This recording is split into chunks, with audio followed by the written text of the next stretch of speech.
kulanti wacan oo wanaagsan daawadayaal ku soo dhawaada barnaamijka toddobaadkii tagay oo haadahan oo kala aad ka daawataan Rogaal Media. barnaamijka maanta hadii ay baha awoodiisa la ogolaado qodobada aad ku daawo doontaan waxaa ka mid ah maxkamad ku taala New York oo la soo taagay al-shabaab doonayay inuu diyaarad ku weeraro Mareykanka.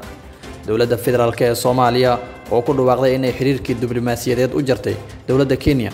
beesha caalamka oo bayaan wadajir ah oo ay soo saareen ku sheegay baahida loo qabo in ay kulmaan madaxda dawladda federaalka iyo kuwa dawlad goboleedyada. dawladda Turkiga oo soo saartay markab dagaal oo nuuciisa aan hore loo arag. doorka Turkiga iyo Ruushka ay ku leeyihiin ku lug lahaanshiyaha dagaalka Nagorno-Karabakh. kooxda Boko Haram oo afduubatay 330 arday oo wiilal ah iyo Mark Connelly oo ugu dambeyn aqbalay guusha Biden. qodobadaas iyo qodobo kale oo faahfaahsan ayaad ku daawo doontaan ku soo dhawaada barnaamijka toddobaadkii tagay. xubin ka tirsan ururka al-shabaab oo dhashay dalka Kenya ayaa la soo taagay maxkamad ku taala dalka Mareykanka isagoo lagu eedeeyay inuu doonayay inuu diyaarad u afduubto oo ku weeraro dalka Mareykanka.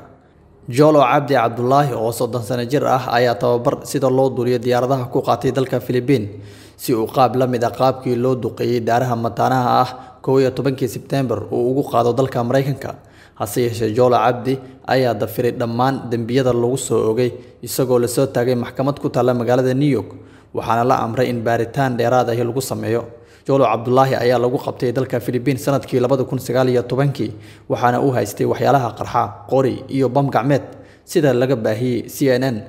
balse maalinkii Talaadada ahayd ayaa loo soo wareejiyay dalka Mareykanka. Jolo Abdullahi ayaa wajahaya eedeymo badan oo la xiriira argagixisnimo hadii lagu helana waxa uu mudan karaa 20 sano ilaa xabsi daa'im.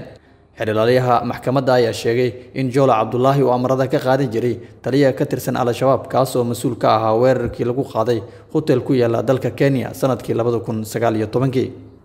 dawladda federaalka ee Soomaaliya ayaa ku dhawaaqday in xiriirka diblomaasiyadeed u jartay Kenya iyadoo amartay in dhammaan diblomaasiyiinta Kenyaanka ah ee ku sugan Muqdisho in muddo 7 cisho ay uga baxaan dalka. sidoo kale waxa ay u yeertay dhammaan diblomaasiyiinta Soomaaliyeed ee shaqaalaha ay ku sugan Nairobi. dawladda Soomaaliya ayaa 15 bishan xiriirka u jartay Kenya kadib markii ay ku eedeysay in ay faragelin ku hayso madax banaanida dalka. dhanka kale xeerka heshiiska diblomaasiyadda caalamiga ah ee Vienna Convention sanadkii 1961 waxa uu dhigayaa haddii aad xiriir jartid ama xiriir uu burburo dal aad safaarad ku lahayd dhismaha safaaradda iyo hantida dhex taala waxa loo wakiishaa dal siyaasad ahaan aad isku dhowdihiin. haddaba waxaa la isweydiinayaa dawladda Soomaaliyeed dalka ay u wakiilanayso ama amaanadeedu ay u dhiibanayso iyo dhismaha safaaradda Soomaaliya ee Nairobi marka ay la soo baxdo diblomaasiyiinteeda toddobaadka soo socda. dawladaha ay Soomaaliya u wakiilan karto ayaa looga shakisan yahay dawladda Qatar iyo Ethiopia. sanadkii 2016 markii dawladda Soomaaliya ay xiriirka u jartay dalka Iran waxa ay hantida iyo dhismaha safaaradda Soomaaliya ee Tehran u wakiilatay dalka Nigeria. beesha caalamka ayaa bayaan wadajir ah oo ay soo saareen ayaa waxa ay ku baaqeen baahida loo qabo in ay kulmaan madaxda dawladda federaalka iyo kuwa dawlad goboleedyada iyagoo walaac ka muujiyay is-afgaran waaga hadda taagan hirgelinta doorashada 2021 in la bilaabo hanaan isbarbar socda ama in la isku qabsado gudiyada maareynta doorashada ee lagu murasan yahay ee aan buuxin shuruudihii lagu heshiiyay waxa ay wiiqaysaa sharcinimada hanaanka doorashada waxayna abuuraysaa xasilooni darro ayaa lagu yiri war bayaan oo ay soo saareen.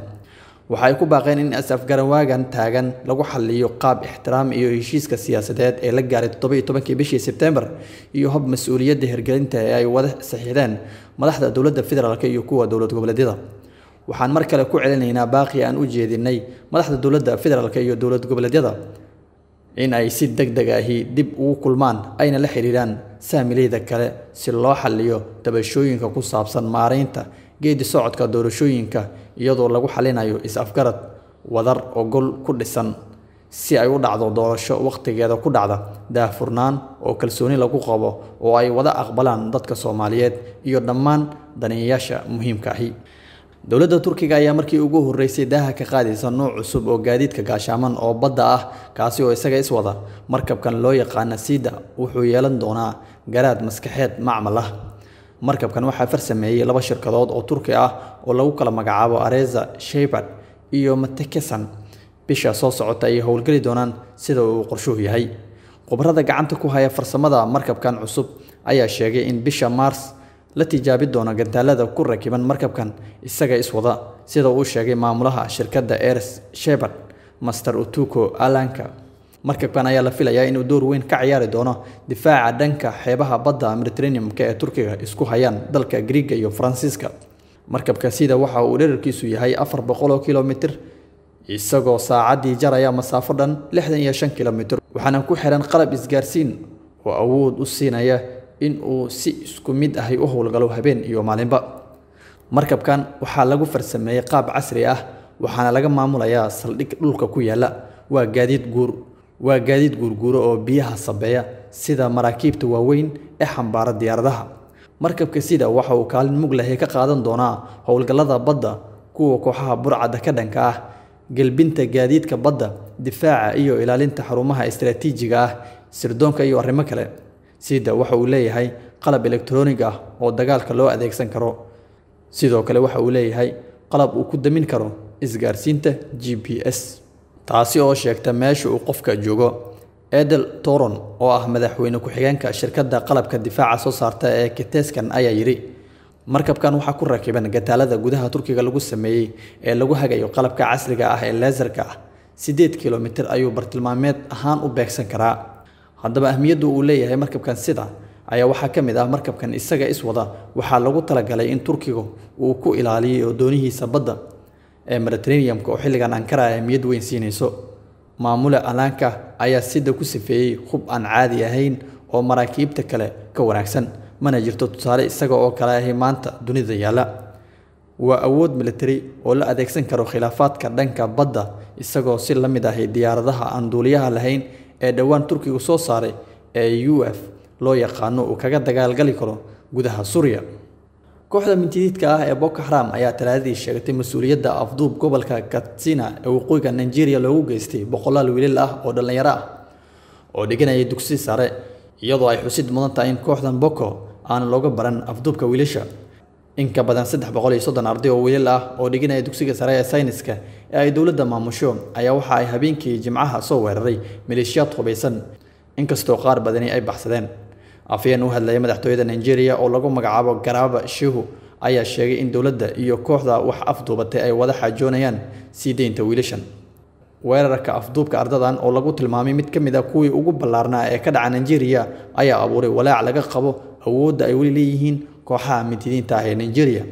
kooxda Boko Haram ayaa horey u afduubatay arday u badan gabdho kuwaasi oo qaarkood sanado badan ay haysteen ka hor inta aan laga soo badbaadin gacantooda